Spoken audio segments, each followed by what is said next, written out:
Okay, Mr. Amansan, can you give us a brief idea about how the whole idea came about with Amansan Network?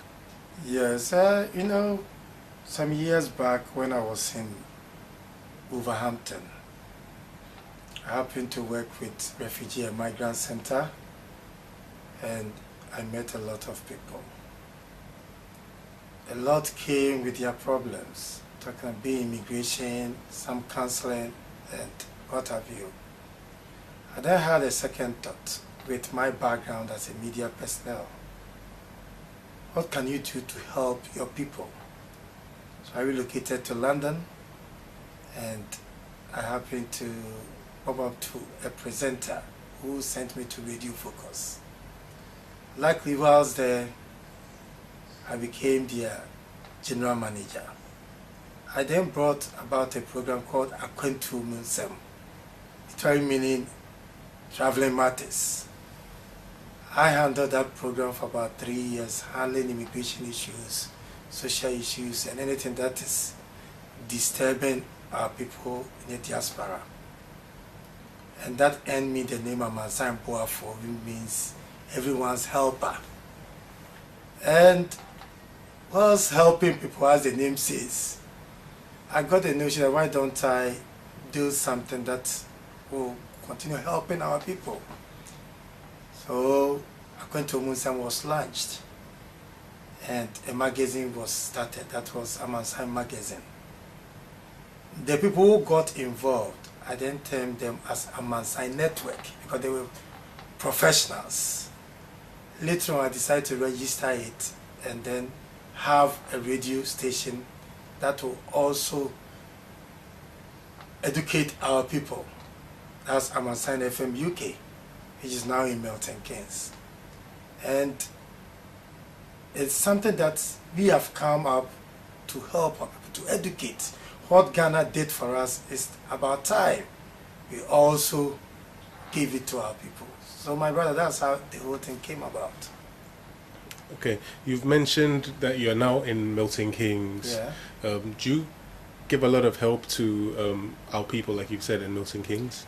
Yes, a lot of people, because of Focus, Radio Focus, a lot of people knew me before I even relocated to Milton Keynes. All the shows that we were doing, even the magazine was launched at this same building, Jesus Celebration Center. And a lot of people comes to me, ask me when it comes to immigration stuff, marital issues, any field that they think I can be of help. They come and consult me. If I can't, I then direct that person to a member of the network. So yes, people comes to me. And how can people find you? We are at Linford Road, although we are about to relocate to Acon House. But we are at Linford Road, 607, Milton Keynes Business Center, and the postcode is MK146GD. Do you have a website, email address, any contact details? We have a website, that's amansannetwork.com. amansannetwork.com. And our email address is amansan@consultant.com. Thank you. Just one more question, so I don't waste your time. It's obviously not just our people in Ghana or in the UK that you are reaching out to. Yeah. Are there any other countries that you're reaching out to, and do you get any feedback from them? It's true, it's not only Ghanaians, although people normally see the station as a Ghanaian radio station. But it may interest you to know that our brothers from Nigeria and Cote d'Ivoire have also started contacting us. Because I schooled in Nigeria, and a lot of them says I'm not even a Ghanaian, I'm a Nigerian. Because I have a Nigerian name, Osman, that I don't even use. So a lot of them contact me for any advice. We have a school in Bletchley, actually it's a Nigerian, but we see it as a minority. That's how I see myself, helping the minority, not only even Africans or Ghanaians. So a lot of them contact us, yes. Do you have any final words of advice for anyone who wants to visit the UK or just generally travel? I always tell people, as I said, we started with Akwentu Munsem, and I have done OIC level 1 myself in immigration. And whenever we visit Ghana, I like visiting embassies. That normally remembers me when I wanted to come to Europe. The long queue, what people always dream of getting when they get to Europe.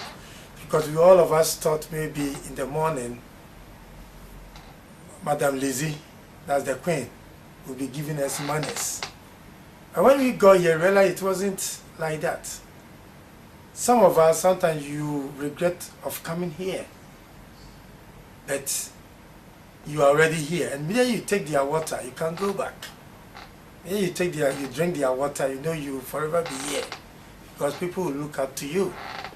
So those back home who wants to come here, you make sure you do your things right, and you have a second thought before coming.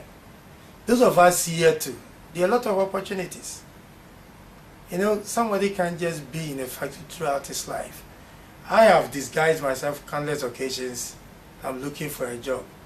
I've been to warehouses, people don't know me, that I'm looking for a work. I see how even our women are doing out there, struggling to make ends meet. It's not easy. So I always encourage them to further their education. Some of them have the certificates already. They are short like what you guys are doing here. They can contact you guys. How can you guys help me? I know Ghanaians and Africans, we won't do that. The only thing we are interested in is pounds power. So I would advise our folks, we need to upgrade ourselves. Even if you don't get anything from here, when we get to Kotoka, that's where we are going to mark the exams. The knowledge that you have been able to acquire whilst away, that is what you also live on. So we need to educate ourselves, we need to love one another, help our businesses to grow. It's also another thing that we need to think of.